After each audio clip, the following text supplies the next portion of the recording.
Thank you so much, my friends and family here on board the Malt Shop Memories Cruise. I am your cruise host, Jason. It is an honor to be sitting in this chair for you today. A slight change, I know. He stole Gary U.S. Bonds from me, so I one-upped him. I didn't one-up him, no offense to Gary. I mean, I stole one from him. So today, I have the opportunity to sit next to a man who we could probably offer every superlative in the world and say all the things and all the this and the that, but you know what? Sometimes you just need to say the man's name. Let's get things started with All Access Pass. Please welcome the one and only Mr. Smokey Robinson.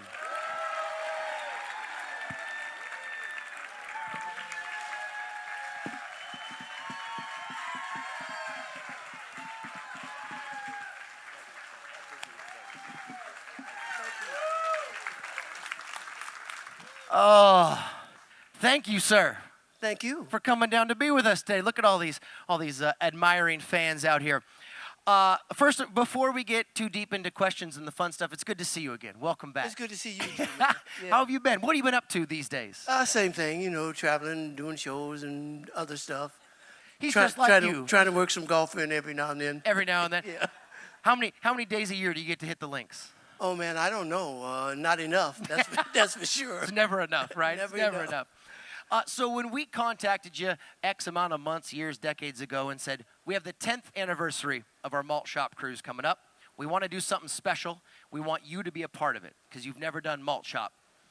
What'd you think? Were you excited to come out here and perform for this crowd? Were you nervous at all? Well, yeah, on both of those. I was very excited. You know, the reason that I still do the concerts and stuff like that, Jason, is like I've told you before. I cannot find anything that replaces it for me. You know what I mean? So I absolutely love my job. So I was excited every time. I'm excited, and I do get butterflies. You know, a lot of young acts come to me and they say, "Oh man, do you ever get nervous?" Every time. Every time, you know, you have butterflies before you come out there. And if you don't, then I think you're being cocky because you don't know what's going to happen, you know. So you can't take it for granted that you're going to go out there and people are going to love what you do. Sure. So, I think that's a cool insight, though, because I think that's something that the average guest, forgive the term, and I know you're not average in terms of your musical knowledge. I don't mean that at all.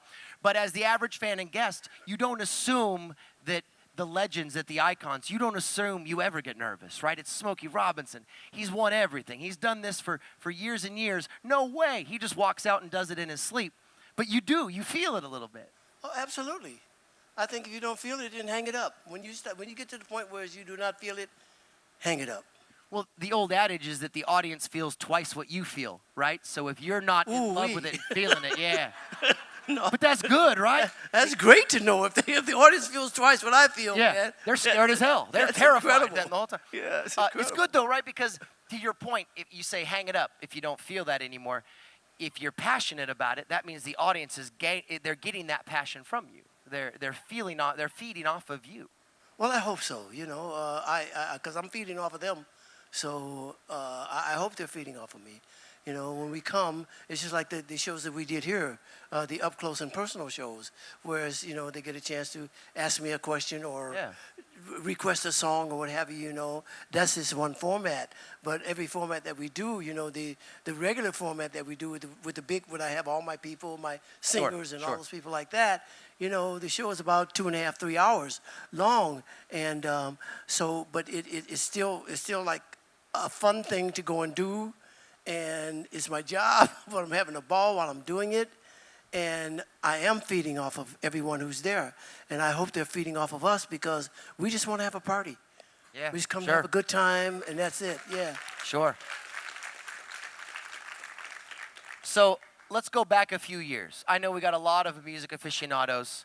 How does Smokey Robinson come to be?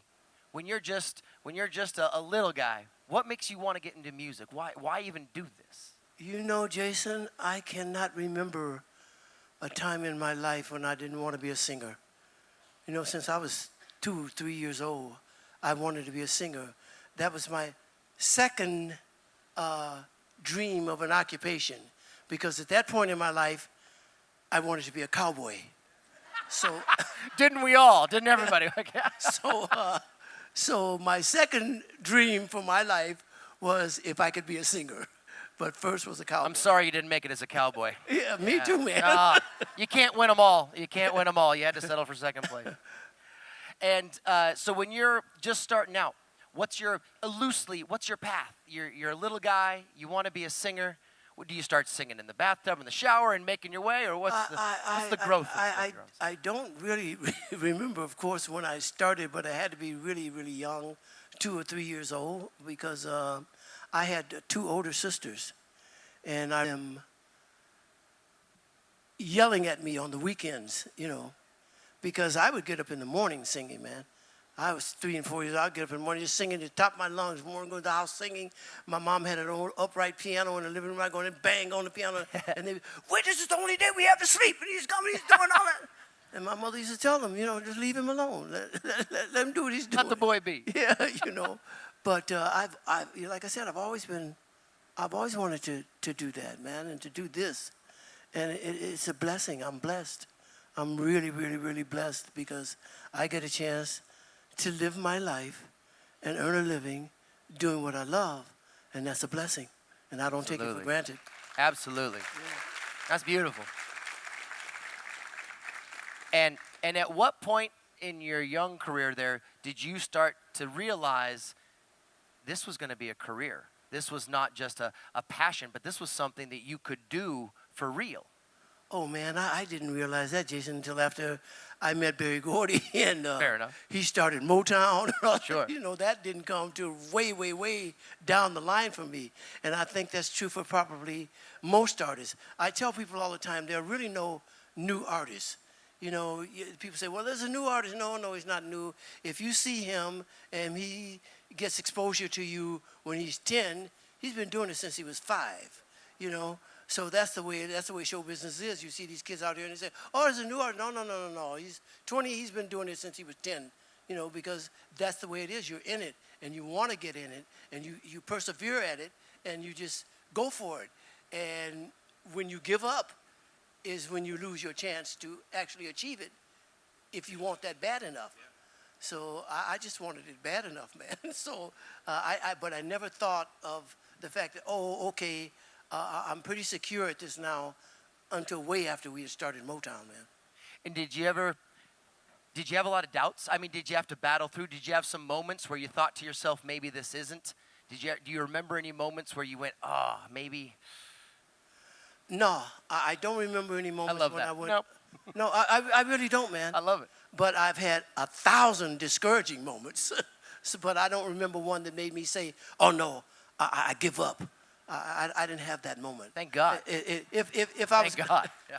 If I was going to have it, I would have had it at the very first professional date that the Miracles and I ever played.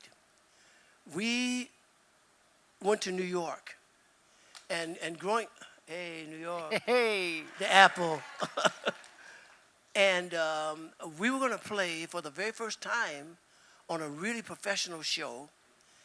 And we were going to be on one of my singing idols show, Ray Charles. So we go to New York. We drive to New York, and we're going to be on the Ray Charles show at the Apollo Theater. Okay, we're going to go there. We're going to slay them. We've heard all about the Apollo Theater. You better be ready. You better bring. And we go there, and we're on the show, and we were terrible. We were so horrible, man. I don't know if you guys have ever seen Showtime at the Apollo where the guy comes out dancing and takes you off with a hook. I really expected him any moment, man, because we were terrible, man. We had no professional understanding of what show business was about whatsoever, but we found that out on that day. Quickly, Absolutely. Harshly. Absolutely.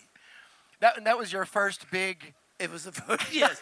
We thought perhaps it would be. Now you asked about the last one? Yeah. We thought that might be the last one, too. The guy actually called Barry and told him he wanted his money back. He wasn't even paying us any money, man. But he wanted that back, Here we are, we're 5 people, and we've driven all the way from Detroit to New York, and we're trying to, hey, there's brother the gator. man. Oh, hey. Where did you go? I want to get. I was freezing. I know it. Listen. Are you sick, man? Yeah. Oh, I was going to hug you. No, I ain't sick. No. Yeah. Yeah. Please excuse me. You know what happened? We just did the first show, and I was freezing. So I went back to the room to try and get something where I won't be freezing. So please excuse me. Please excuse me, Smokey. No, man. And I see you got the red nose. Yeah. Yeah. But see, I was aware because, when I came down here for the last 2 nights, You were it's cold? freezing down here, man. It It is cold. freezing. Yeah. And I don't know why they have it like that, like they want to hang some meat in here or something, because, yeah. So I was aware. So you see, I got this jacket and a long sleeve shirt on. Well, I got the jacket. You got the red shirt. Yeah. Whether you realize it or not, these people were talking and raving about the fact of the show that you did, which was amazing. But you know what really knocked me out? There were people in the audience that knew the B-sides of the songs that you did on Tamala. Yeah. And that's the most important thing. We talk about Detroit so many times, and Smokey came from a family, Aretha, Billy Warren, the Dominoes, Clyde McFadden, Jackie Wilson. Back in those days, man, it was the beginning of a whole family, even before Motown, right? Yeah, man. I've always been a music lover. I was explaining that to Jason before you came out here. But see, Jerry, I've told you this many times. I grew up in a home where there was just always music, man. Music every day, all day long. There was music, every kind of music you can think of. We had Gut Bucket Blues, Muddy Waters, and Little Walter. There was a whole lot of those little back in those days. My mother used to play Little Walter, Little Junior Parker, Little List, Little Lester, a bunch of littles, and John Lee Hooker and people like that were being played. But then she also played the Five Blind Boys and the Baloneras and all the gospel stuff. And my 2 sisters, they were older than me. In fact, my youngest sister was 14 when I was born. And they played, what they call bebop and jazz and Dizzy Gillespie and Count Basie and Sarah Vaughan, people like that. And then some days, all day long, all we heard was Tchaikovsky and Brahms and Beethoven. And, so I had a great dose of music, man. You mentioned the name Sarah Vaughan. Yes. And we spoke a long time ago. I said the early influences, and you said Nolan Strong. Yeah. And the Diablos, Clyde McFadden. But you really loved Sarah because you said to me her voice was like a musical instrument. It was, absolutely. She was an instrument. And I told you at that time, she and Ella Fitzgerald, and I was a baby when I was hearing them sing, man. But Sarah Vaughan is the first voice that I ever remember hearing at all, ever. I remember hearing singing on the record player in our house. So there's something you people don't know. She was married to a fellow by the name of George Treadwell, who, if you remember, played trumpet with Basie and wind up managing the Drifters. George Treadwell, going way, way, way. I was going to say, Jerry, that was a little before my time, and so I hate to disappoint you on that, but no, I don't remember that. George Treadwell. Tamala Records. Okay, most people don't realize that the first label was Anna Barrett Strong Money. Second label was Tamala, Smokey Robinson and the Miracles and the Marvelettes. And as I said last night in introducing Smokey, this man is just not only a great artist, a great writer. He was vice president of Motown. And also beside that, ladies and gentlemen, and I must tell you something. You are the Cole Porter of today with the music that you have written throughout all of the years. Man. Wow. Wow. I love you too, Jerry. That's beautiful, man. It's true. Your music will live on long after we're gone. Am I correct, ladies and gentlemen? The inspiration for you when you wrote a song, where did it come from?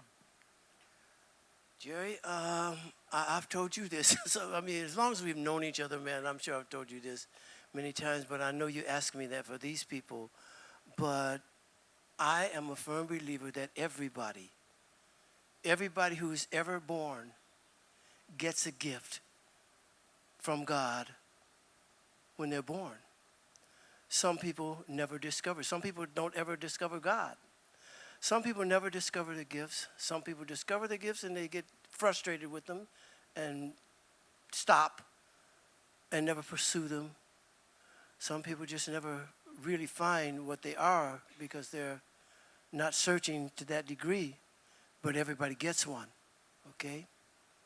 And I just think that writing songs and that was just a gift that I got from God, and I'm not the only one who has it, you know? And see, I think that that's what happens to a lot of people who are blessed and fortunate enough to get into show business, you know, after struggling for all those years, and when they get in and they get a hit record or some notoriety and they start to think, oh man, I am show business. The world cannot possibly do without me now that they know who I am. That's a bad mistake, man. That's really, I mean, you know, because if you think you can sing, I tell you what I'm going to do. If you think you're a great singer, I'm going to come and get you on Sunday and I'm going to take you to one of the churches in my neighborhood and let you hear Sister Maybelle Clark, who you've never heard of, sing. If you think you're a singer, let me take you and you hear her. You know what I mean? So I just think that it's a gift, and I look at it as such, and I'm not going to take it for granted, and I'm not going to Smokey Robinson you know what I mean? Because I'm just a blessed man who got a chance to live my dream. Amen. Amen. You talked about gospel, and in my opinion, I think that's where it all came from. Going back with Sam when he was doing with the Soul Stirrers, going back with Lou Rawls, who, as you know, replaced Sam. You know, there is a certain spiritual side of performers, and I think you witnessed this with Smokey Robinson. He's no different than you and I. We go through the same pain, we go through the same hardships and the happiness that we go through. And you've been able to put that in your music. And I can remember seeing you at the Flame Show Bar. No, Jerry, that's before my time. Listen. No. Listen. I'm not going to let you put me in the Flame Listen. Show Bar. The Flame Show Bar was there when I was a child. Listen. Wait, the Rooster. Rooster Tail, okay. You see it? Flame Show Bar, man. The Flame Show Bar. Flame Show Bar is where Laverne Baker Absolutely. and Ruth Sarah Brown. Bond. Yeah, everybody played it. And then everybody went to a place called the Rooster. The Rooster Tail. Yeah. And isn't that where the review first began, from Barry's mind, to put everybody together, test them out over there? No, not actually. It actually started at a theater in Detroit called the Fox Theater. Where that's where we put the first Motown review in the Fox Theater in Detroit. And the Rooster Tail was like playing at when you had to graduate in Detroit or in show business to play at the Rooster Tail, man. The Rooster Tail was Detroit's Copacabana. You know what I mean? So you had to graduate before you got a chance to play there. So, but the first Motown review where we had all of our acts, or basically all of them, was at the Fox Theater in Detroit. Yeah. The review, when it went on the road, it was basically, for you folks out there, Dick Clark's Caravan of Stars, okay, where he had all the stars. But Barry put together the Motown review, and you cats went from town to town at that time? Yep. Yes, we did. Yeah, we did. It was beautiful. We had a great time. Yeah. Out of all of the things that you've done, and so many, it's a difficult question, your favorite song? Oh, Jerry, you're not going to ask me. Well, okay, let me ask you this. What's your favorite record you've ever played in your life? I'm going to tell you what it is. Ooh, baby, baby. Oh, don't give me that shit. Or It's a Good, Good Feeling. Yeah. I saw you do Bobby Rydell. No, I didn't write that. You said the same thing to him. I didn't write that one. Don't give me that shit, Jerry. No. No, but somebody from Philadelphia, they danced to that song, so that's when they knew all that. Oh, come on, man. I have no idea what that would be. All right. And musically, I can only tell you what my favorite album is. Go ahead. Of all times. My favorite album, and like I said, I've been hearing music. I started buying music when I was probably about 12, but I've been hearing music all of my life. And my favorite album of all times is, it's done by one of my brothers, one of my closest friends ever, What's Going On by Marvin Gaye. Oh, yeah. What's Going On by Marvin Gaye. I would go to his house, man, and we had planned something we were going to do that day. Maybe play some golf or some basketball, whatever. We were going to do something. And I'd go there, and he'd be sitting there at the piano, and I'd wait for him for a couple of hours because he'd be sitting there, and he'd say, Smoke, God is writing this album, man. What? Yeah, God is right. And when I listen to it, I believe him because it's prophecy. It's actually more poignant today than it was when it came out. He was talking about stuff that's happening now in abundance. Back then. Mercy, Berlin. Absolutely. All that, man. It's my favorite album of all time. The originals, which Yes. you guys had. Mickey Stevenson was also much involved with that stuff in the early days. Because if I remember, he wanted the originals to do that. And I think Barry didn't want Marvin to do that album. No, Barry didn't want Marvin to do it because Marvin was considered to be our sex symbol at Motown. You know, he was our sex guy, you know, the chick magnet, you know. And so Barry thought that it would be a bad idea for him to do something like a protest record. And but Marvin was stubborn. You know, his first hit was a song called "Stubborn Kind of Fella," and that's who he was. He was stubborn, and he said no, he was not going to do anything else until after Motown released What's Going On. And Barry will tell you right now. He said, you know, he told Marvin, he said, man, he said, if I'm wrong, you're in trouble. And if I'm wrong, I'm in trouble. If you're wrong, you're in trouble. And he said, he told Marvin many days, man, he said, I was in trouble, but I love you for that, because Marvin convinced him to put that out. And it was, probably one of the biggest albums ever in history. It changed the career of the way people looked and heard Marvin Gaye. Yes, it did. You know, and it's funny because Marvin was married to Barry's sister Anna, right? And Harvey Fugel was married to Jacqueline, right? No, he was married to Gwendolyn. Yeah. Well, all in the family. Right. So. All in the family, and Barry said, and he did it though. Yeah, yeah. So it was a great decision. Amazing. Ed Townsend, that was the second album, right? When Marvin did with Ed Townsend was on that one. Yeah. Let's get it on. Yeah, exactly. Yeah. Which was a whole complete transition going into different direction. Well, Gary, Marvin was one of those singers who could actually sing the phone book, and it would be a hit, you know. What did you just say to him? He said that. I didn't mean it. What? He said, no, I heard that, Jason. Okay. He said Barry Gordy's on the phone. No, man. But Marvin was Marvin. I loved working in the studio with Marvin. I'd write a song for Marvin, and Marvin was always late. He was always late. You know, it got to the point where, after you got to know him, if I was going to have a session with Marvin, I would tell him, okay, we called him Dad. I say, okay, Dad, the session's going to start at 7 o'clock, when it's really going to start at 8:30. The session's going to start at 7 o'clock. Okay, Smoke, I see you there, man. You know, Marvin would come at 9:30. He would come at 9:30. But then I got to the point where I didn't care if he didn't come till 11, because I knew that once he got there and I showed him my song, I told him all the time he would Marvinize my songs. He was going to Marvinize it. He was going to do some stuff with it that I never dared to dream in writing it. I had never dreamed something vocally that he was going to do, and he did it. So I didn't care what time he showed up, because he was going to slay it once he got there. So all the years of Motown, man. You know, Motown changed. It really was the sound of America, Motown Records. And Smokey, in my opinion, was one of the first artists on time, as I said, because you were doing love songs, you were doing dance songs, you were doing B-sides. I don't think you guys even knew in Detroit the effect that you were having. I mean, when you did the TV show with me, I think, and when you did the Uptown Theater, and you were talking about the Apollo Theater, then you saw what was happening here on the East Coast with the music that was coming out of Detroit back in those days. You know, it had to be an exciting time for you. How old were you when you first began doing all of this, man? Well, I graduated from high school when I was 16, and I graduated in June. And I was actually raised by my oldest sister. My oldest sister, I told you, my youngest sister was 14 when I was born, and my oldest sister was 17 when I was born. Now, my mom passed away when I was 10. So my oldest sister came back. She had 6 kids at the time, to live in the house and to be my mom. I called her Sama because she was my sister and my mama at the same time. So she like raised me, and she ended up having 10 kids. So there was like 11 of us.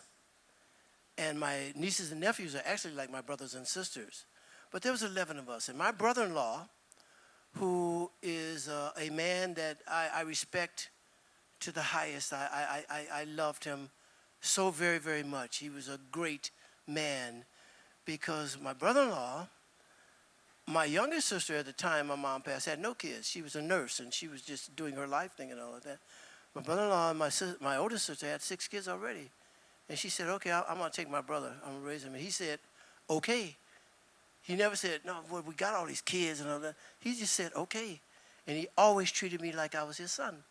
And he was always, this guy had back injured working at an auto plant in Detroit.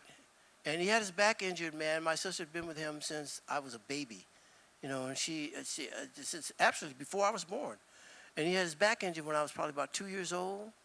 And some days, man, the boys, we would have to go and get him out of the bed and stand him up and dress him because his back was so bad. And he would go to work, you know, go to work, come back, be tired, you know. He was a real man's man as far as I was concerned. So I always had a job, Jerry. From the time my mom passed, when I was 10 years old, I had a job because I didn't want to have to ask him, hey, man, you got $1 or what? I didn't want to have to do that. So when I was 10 years old, my mom passed, my sister came back. There was an old Jewish man named Mr. Hackerman who owned the grocery store in our neighborhood. And I went there and I said, Mr. Hackerman, I said, can you give me a job? And back in those days, your kids, it was the rule. It was the law, in fact. You know, your mom would tell you, get outside and play. Go outside. Go outside. Go to, you know. Nowadays, you can't. You have to watch your kids when they're outside. You know what I'm saying? Yeah. But that was the thing then. Go outside and play. Get out of my face.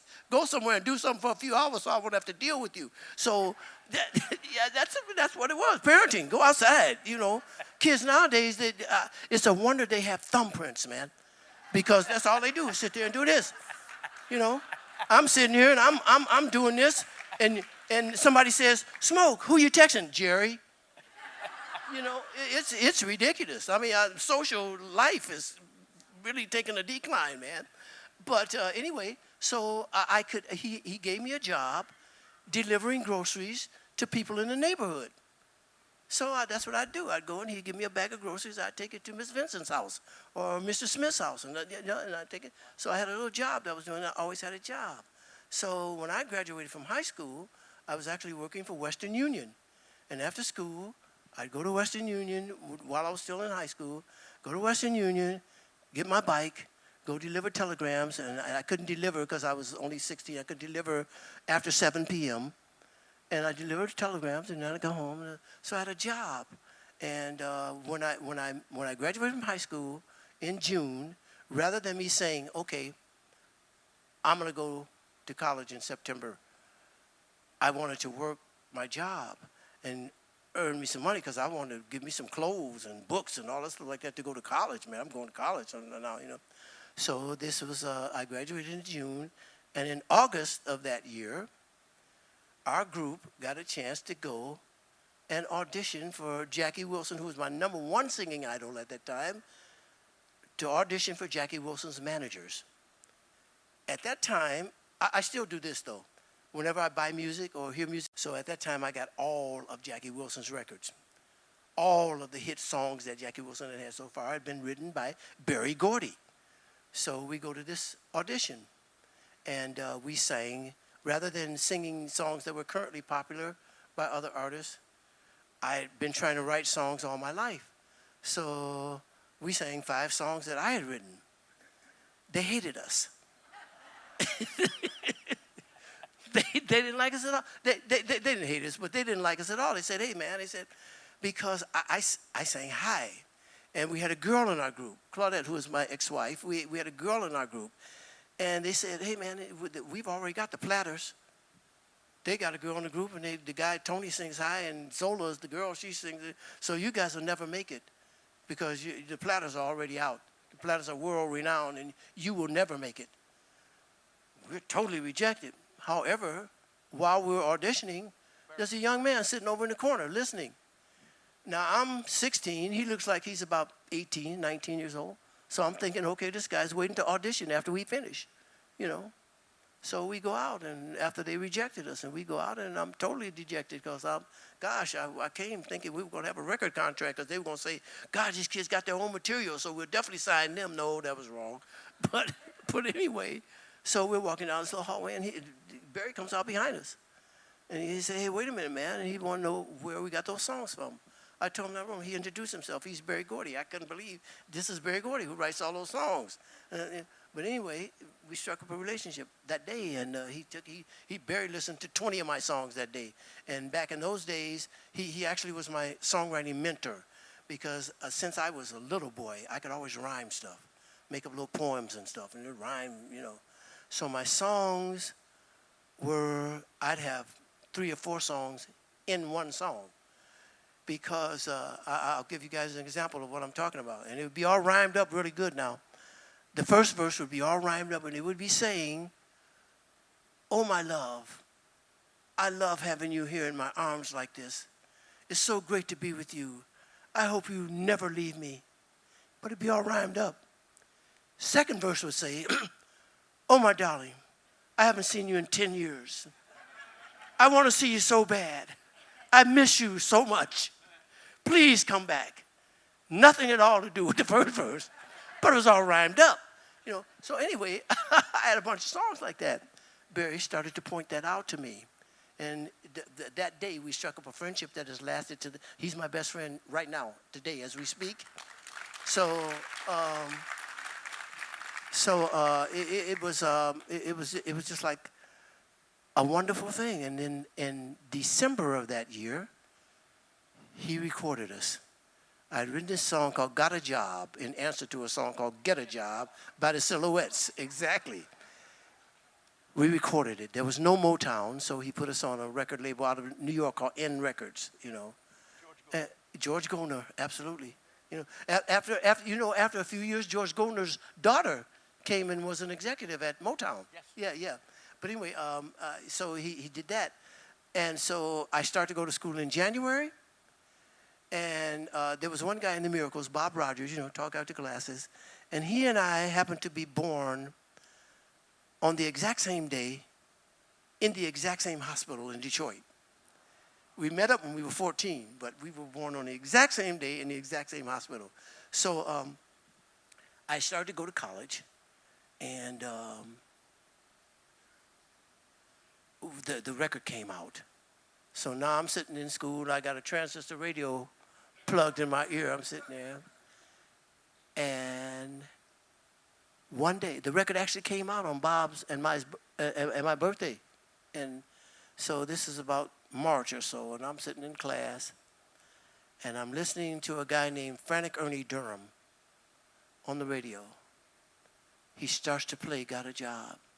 You would have thought that somebody came in and said, hey, you just won the lottery, you know, because in those days, man, you know, it may still be the same way now. In college, you're there on your own recognizance, man.